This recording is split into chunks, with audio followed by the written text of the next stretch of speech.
Some soldiers die from bullets, others die from curiosity. Corporal Miller found something that steel should never be able to contain. You know, in my 43 years of military service, I've seen things that would make grown men cry like children. I've seen bunkers that appeared to have been abandoned by their occupants in a matter of seconds, with meals still warm on the table. I've seen battlefields where the dead seem to have simply evaporated, leaving only their weapons and uniforms behind. But nothing, and I repeat nothing, prepared me for the story I'm going to tell you today. A story that was classified for 79 years. A story I can only share now because everyone officially involved no longer exists. Have you ever wondered why some German tanks were found completely intact after the war, without a single battle mark, without signs of forced abandonment, but with their crews simply disappeared? As if 5 trained, experienced war veteran men had decided to leave a 57-ton tank and walk into nothingness. Official reports speak of mass desertion or capture by the enemy, but I was there. I saw the tanks, and I can guarantee one thing: no German soldier, no matter how desperate, would voluntarily abandon a Tiger Y in perfect working condition. Today I'm going to tell you about a specific Tiger I, serial number 250122, discovered in the Ardennes forests on December 18, 1944. A tank that shouldn't have existed in that location at that moment. A tank that, according to all German records we managed to capture, had been destroyed 3 weeks earlier in a battle 200 kilometers away. A tank that still shouldn't exist. By the end of this story, you'll never look at a war museum the same way again, because some war machines never stopped fighting, and some battles transcend time, space, and reality itself. This small piece you saw me cleaning, it was removed from that same Tiger Y in 1978, when a team of military archaeologists finally managed to locate the wreckage. Wreckage that, curiously, appeared and disappeared depending on who was looking for it.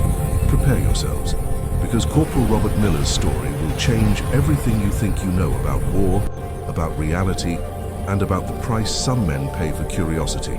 To fully understand what happened to Miller, you need to understand the hell that was the Ardennes in the winter of 1944. I'm not just talking about a battle, I'm talking about a rupture in the very reality of war.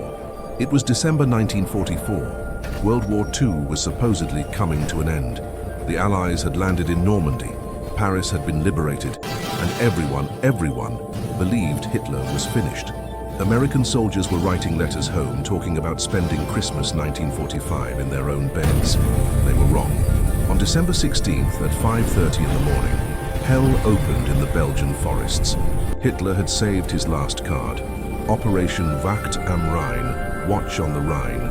500,000 German soldiers, 900 pieces of artillery, and more than 600 tanks and armored vehicles emerged from the morning mist like ghosts of iron and steel. The American 106th Infantry Division, positioned in what was considered a quiet sector, was hit like a hammer striking glass. Within hours, entire units simply disappeared. They weren't defeated, they didn't retreat, they simply ceased to exist on command maps. Corporal Robert Miller was part of that division, 19 years old, son of Ohio farmers, a boy who 3 months earlier was worried about finishing the corn harvest before winter. Now he carried an M1 Garand, 2 grenades, and the weight of staying alive in a world that had gone mad. Miller wasn't a war hero. He wasn't an exceptional soldier. He was just an ordinary American boy who had been caught in history's meat grinder. But perhaps it was exactly this normalcy that saved him, or condemned him. You need to understand what it was like to be lost in the Ardennes. It wasn't like getting lost in a normal forest. The trees were ancient, some hundreds of years old, creating a canopy so dense that even at noon it seemed like twilight. The cold wasn't just cold. It was a living entity that penetrated through any clothing, any shelter, any hope of warmth. And there was something else, something the official reports never mentioned. The Ardennes forests had a history, centuries of history. Roman battles, barbarian invasions, medieval wars, World War I. That land had drunk so much blood over the millennia that some soldiers swore they could hear echoes of ancient battles echoing among the trees. Miller had grown up on farms.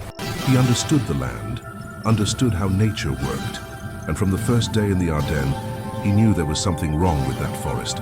The trees grew in strange patterns, animals behaved bizarrely, and at At night, you could swear you heard voices whispering in languages that no longer existed. On the morning of December 18th, Miller's unit received orders for a reconnaissance patrol. A simple mission: advance 3 kilometers east, check for enemy activity, and return before nightfall. Missions like this were routine. Experienced soldiers did them in their sleep. But nothing in the Ardennes was routine. Miller's platoon had 12 men when they left base. Experienced soldiers, most of them Normandy veterans, men who knew how to move silently, how to read forest signs, how to survive. At 10:30, a blizzard descended on them like a white curtain. It wasn't gradual, it was instantaneous. One moment they could see 50 meters ahead. The next moment, they couldn't see their own outstretched hands. Miller was at the rear of the group when this happened. He heard the sergeant shouting orders, heard the other soldiers responding. And then, silence. Total silence, except for the sound of wind howling through the trees. When the snow diminished enough for him to see again, Miller was alone, completely alone. There were no footprints in the fresh snow. There were no signs of struggle. There was no blood. 11 men had simply disappeared. Miller shouted for them, fired 3 shots into the air, the standard emergency signal. Nothing, only the echo of his own screams being swallowed by the forest. He was lost, and in the Ardennes, being lost meant being dead. But Miller didn't know that being lost was just the beginning of his problems. After 3 hours wandering through the forest, with his fingers already numb and ammunition almost gone, Miller began to accept a terrible truth. He would probably die in that forest. The cold was winning, his strength was running out, and with each step he moved further away from any chance of finding his unit. It was then that he stumbled upon something that would change not only his life, but his fundamental understanding of reality: a tiger eye. Now, you need to understand what it meant to find a tiger eye in the Ardennes. These weren't ordinary tanks. They were 57-ton monsters, armed with an 88mm cannon capable of piercing any Allied armor at more than 2 kilometers distance. Each Tiger cost the equivalent of 4 American Sherman tanks. They were rare, precious, and operated only by the best German crews. And this one was standing among the trees like a sleeping predator. But there was something fundamentally wrong with that tank. Miller was an experienced enough soldier to recognize the signs of battle. Shot marks, explosion craters, twisted metal, broken glass. This Tiger had none of that. The paint was intact. The tracks were perfectly aligned. There weren't even scratches on the armor. It was as if the tank had been carefully positioned there by invisible hands. And then Miller noticed something that made his blood freeze. The tank was covered with snow.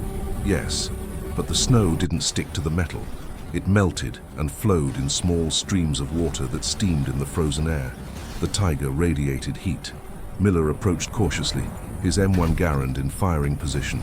Each step in the crunching snow sounded like a shot in the forest's quietude. He expected at any moment to hear the tank's engine roaring to life, or see the turret turning in his direction. Nothing. When he got close enough to touch the metal, Miller made an even more disturbing discovery.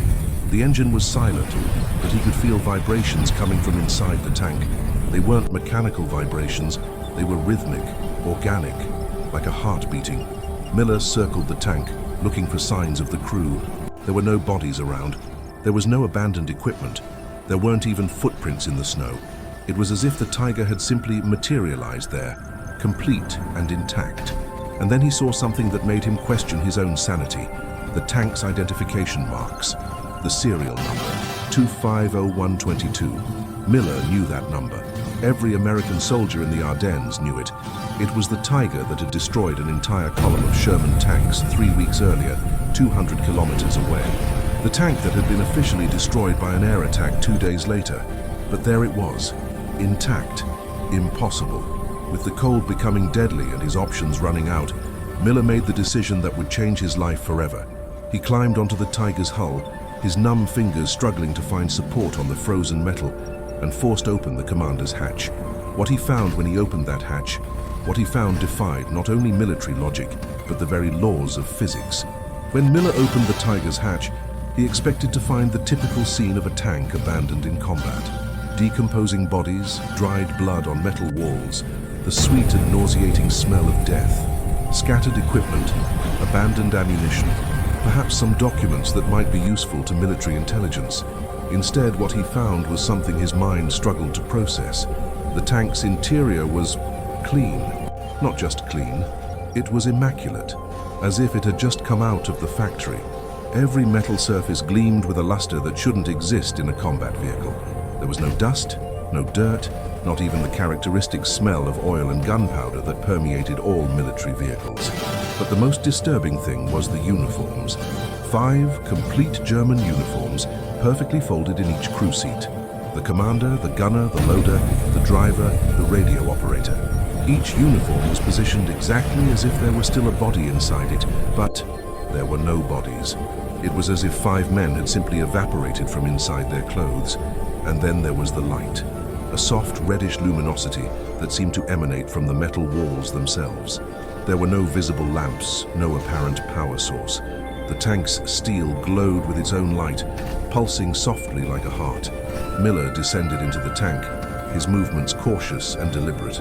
The heat was comforting after hours in the deadly cold, but there was something about that heat that wasn't natural. It was too uniform, too constant, as if the very air inside the tank was heated by an invisible source. He sat in the gunner's seat, trying to understand what had happened there. All controls were in neutral position. The ammunition was perfectly organized. Even the technical manuals were folded and stored in their appropriate places. It was as if the crew had simply stopped what they were doing, carefully folded their uniforms, and disappeared.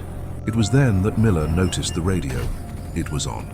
The display glowed with that same reddish light, and there was a low, constant hissing coming from the headphones. It wasn't normal static. There was a pattern in the noise, almost as if it were a language. Miller took the headphones and put them on. The sound became clearer, more defined, and then he realized it wasn't just noise. They were voices, voices whispering in German. But it wasn't modern German. It was something older, more primitive.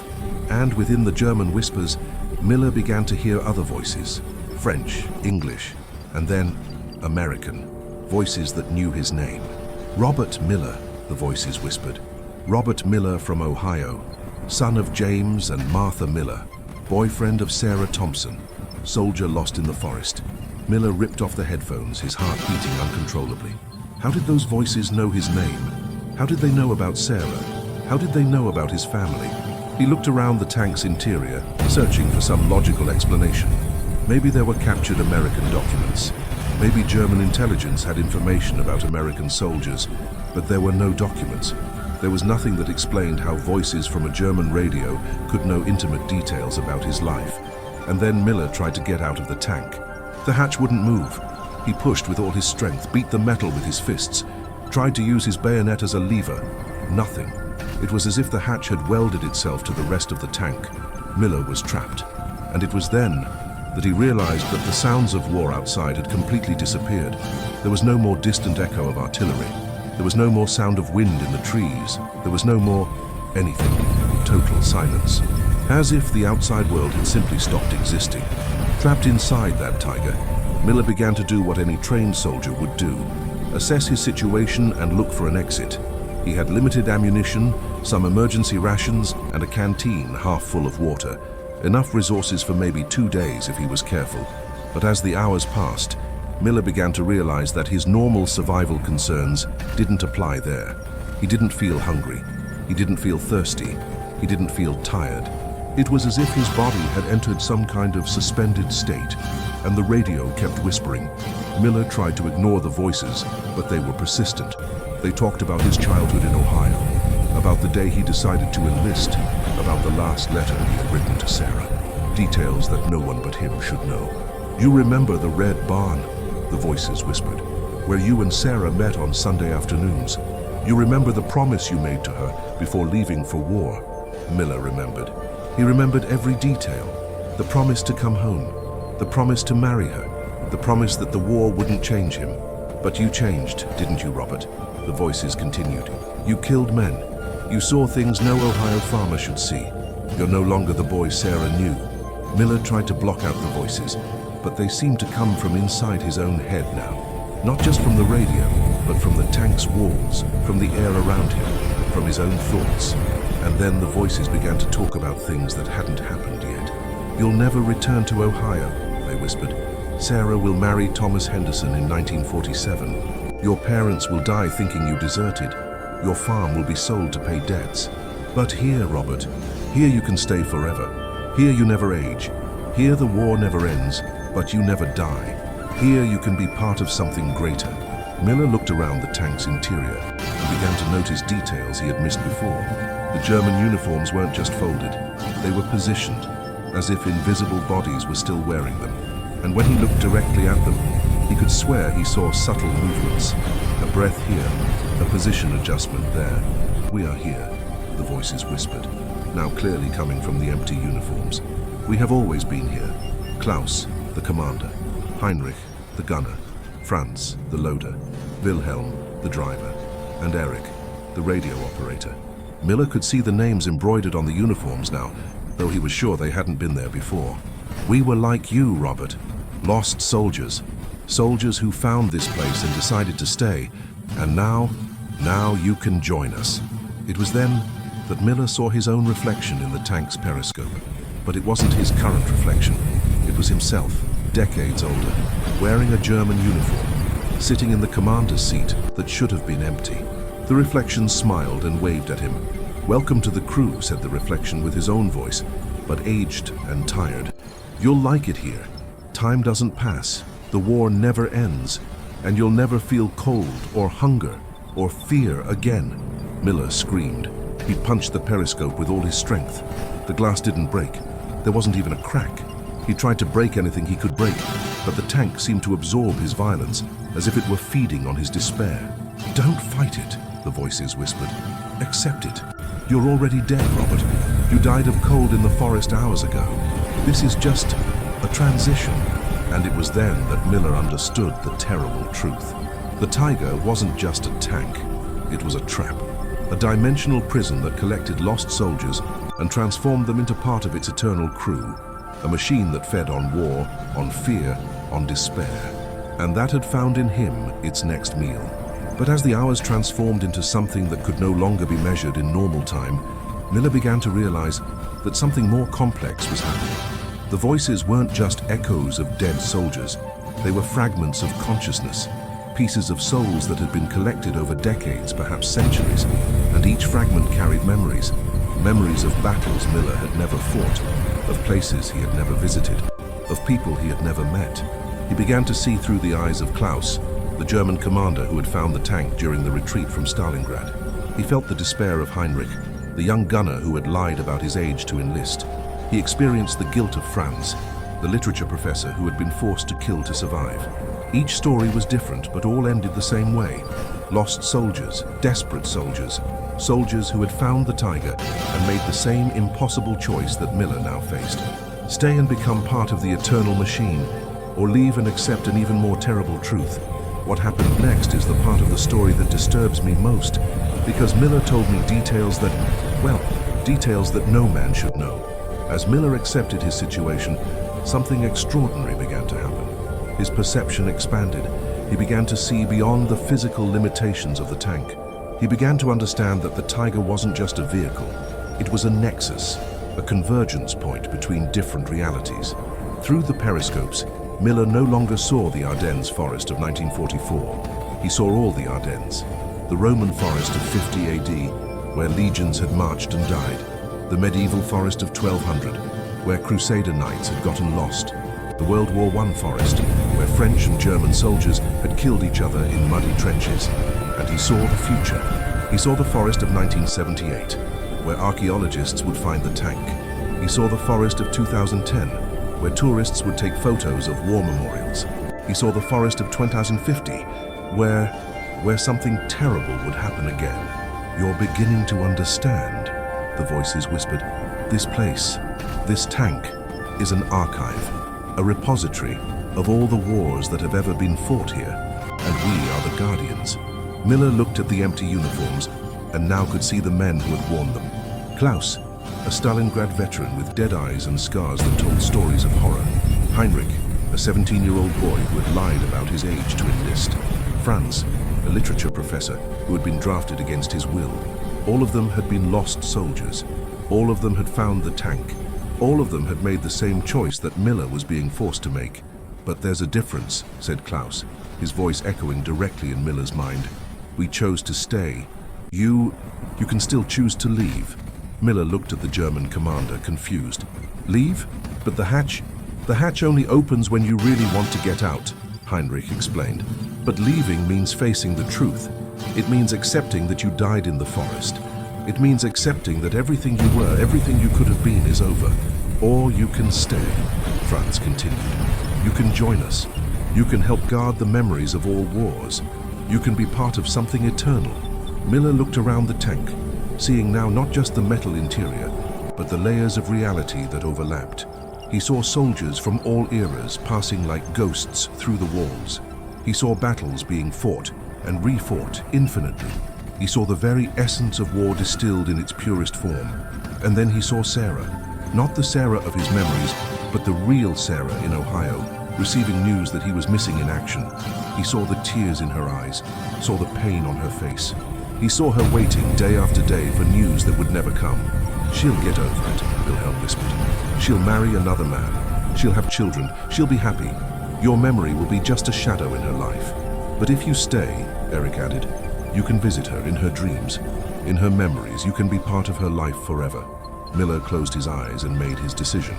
He chose to leave. Then you accept death, said Klaus, his voice laden with ancient sadness. You accept that Robert Miller from Ohio died in the Ardennes forest on December 18, 1944. Yes, Miller whispered. And you accept that you'll never return home. Yes. And you accept that Sarah will move on without you. Yes. The hatch opened with a sound like the sigh of a dying giant. When Miller got out of the tank, he expected to find the snowy Ardennes forest where he had entered. Instead, he found something different. It was still the Ardennes, yes, but not the Ardennes of 1944. It was a version of the Ardennes that existed outside normal time. The sky was permanently grey, not the grey of clouds, but the grey of reality itself, fading. The trees were the same, but seemed older, more tired, as if they had witnessed too much suffering. And there were soldiers. Soldiers from all eras wandering through the forest like ghosts. Roman legionaries marching in perfect formation, but with empty eyes. Medieval knights mounted on spectral horses. World War I soldiers emerging from trenches that appeared and disappeared among the trees. And World War II soldiers, Germans and Americans, side by side, all with the same lost and confused expression. Miller had gotten out of the tank, but hadn't escaped. He was now part of that place, that alternate reality, where all wars fought in the Ardennes continued simultaneously, trapped in an eternal loop. But there was a crucial difference between Miller and the other ghost soldiers. He was conscious. He remembered who he was, where he had come from, how he had gotten there. The others were just echoes, infinitely repeating their last moments of life. And Miller discovered he had a function in that place. He was the tiger's keeper. His responsibility was to wait for the next lost soldier to find the tank, wait for curiosity to overcome fear, wait for someone to open the hatch, because the tank needed to feed, and Miller was now part of the feeding process. Over the years, though years had no real meaning in that place, Miller saw other soldiers find the tiger. German soldiers lost during the retreat, American soldiers separated from their units. Even decades later, soldiers from other wars who somehow got lost in time and space. Some chose to stay in the tank, joining the eternal crew. Others, like Miller, chose to leave and became keepers. But all, in one way or another, became part of that place. Miller told me about a French soldier from World War I who found the tank in 1978, though for him it was still 1917. The man had gotten lost during the Battle of Passchendaele and somehow had walked through time to the Ardennes of 1944. He told me about a Luftwaffe pilot who had ejected from his shot-down plane in 1945 and found the tank 3 days later. But when he came out, it was 1963. And he told me about the children. Local children who over the decades got lost in the forest and found the tank. What happened to them? Well, that's a story that even Miller can't tell completely, because the tiger didn't discriminate. War was war, and soldiers were soldiers, regardless of age. In 1978, 34 years after Miller first found the tank, a team of Belgian military archaeologists was conducting a systematic survey of the Ardennes forests. They were looking for war wreckage, abandoned equipment, perhaps some mortal remains to give families proper closure. Dr. Henri Dubois, the expedition leader, was a meticulous man. He had mapped every square kilometer of the forest, catalogued every piece of metal found, documented every discovery with scientific precision. That's why he was so disturbed when he found the tiger. According to his maps, that area had been completely cleared 3 times in the last 30 years. There were no records of any German tank in that specific location. And yet there it was, a Tiger Y in perfect condition, as if it had been placed there the night before. Dr. Dubois and his team spent 3 days studying the tank before they could open the hatch. When they finally did, they found exactly what Miller had found decades before: empty uniforms, perfectly folded, and that inexplicable reddish light. But Dr. Dubois was a scientist. He didn't believe in ghosts or supernatural phenomena. He believed in logical explanations, in physical evidence, in verifiable facts. So he entered the tank. Dr. Dubois spent 6 hours inside the tiger. When he came out, he was completely changed. His hair had turned white, his hands shook uncontrollably, and he refused to talk about what he had seen or experienced. He ordered his team to seal the tank and classify the entire operation. The records were filed somewhere deep in the Belgian military archives, and Dr. Dubois never conducted archaeological excavations again. But before sealing the tank, Dr. Dubois removed a small piece of metal from the interior, a piece that, according to him, needed to be studied, a piece he kept in his office for 40 years until his death in 2018. This piece. Dr. Dubois left specific instructions in his will. The piece should be delivered to an American military veteran who would understand its importance. His family had no idea what this meant, but they followed his instructions. The piece reached me in 2019, along with a letter from Dr. Dubois, a letter that changed everything I thought I knew about war, about reality, and about the price some men pay for serving. In the letter, Dr. Dubois described his experience inside the tank. He had seen Miller. He had talked to him. He had learned about the true nature of that place and that vehicle. And Miller had given him a message to be delivered to the world when the time was right. Tell them, Miller had said, that some soldiers never come home, not because they died, but because they found something greater than themselves. Tell them that war never really ends, it just changes form. And tell them that somewhere in the Ardennes forests, there are still men standing guard protecting the world from truths it's not ready to face. You must be wondering, did this really happen? Is it possible for a tank to exist outside the normal laws of physics? Is it possible for dead soldiers to continue standing guard in an alternate reality? I spent the last 5 years investigating this story. I talked to historians, physicists, experts in paranormal phenomena. I read all the classified reports I could access. I visited the Ardennes personally 3 times, and I can say one thing for certain. There are places in that forest where normal laws don't apply. Places where time works differently. Places where reality is flexible. On my second visit to the Ardennes in 2021, I was walking alone on a trail when I heard the sound of a tank engine in the distance, an unmistakable sound for any military veteran. But when I looked for the source of the sound, I found nothing, except footprints in the snow. Footprints of American military boots from the 1940s.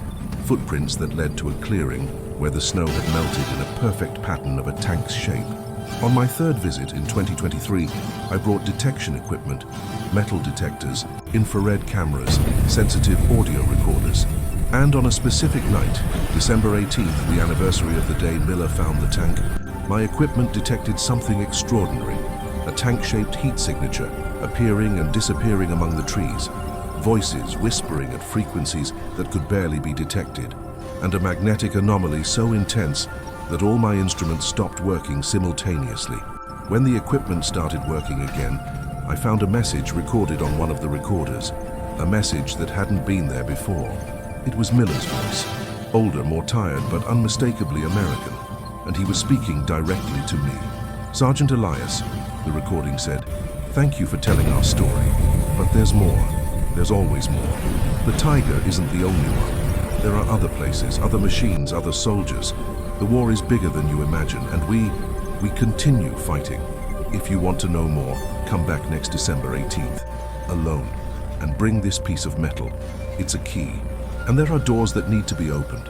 So here we are, December 18th, 2024, exactly 80 years after Miller first found the Tiger, and I have a decision to make. I could ignore the message. I could file this story along with all the other strange stories I've collected over the years. I could live the rest of my life knowing there are mysteries in the world that are bigger than my understanding.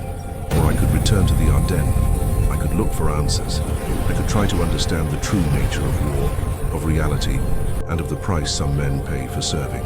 You know which choice I'm going to make. But before I leave for this journey, I want to make some things clear. If something happens to me, if I don't return from this trip, I want you to know it was my choice, that I went with open eyes and a prepared mind.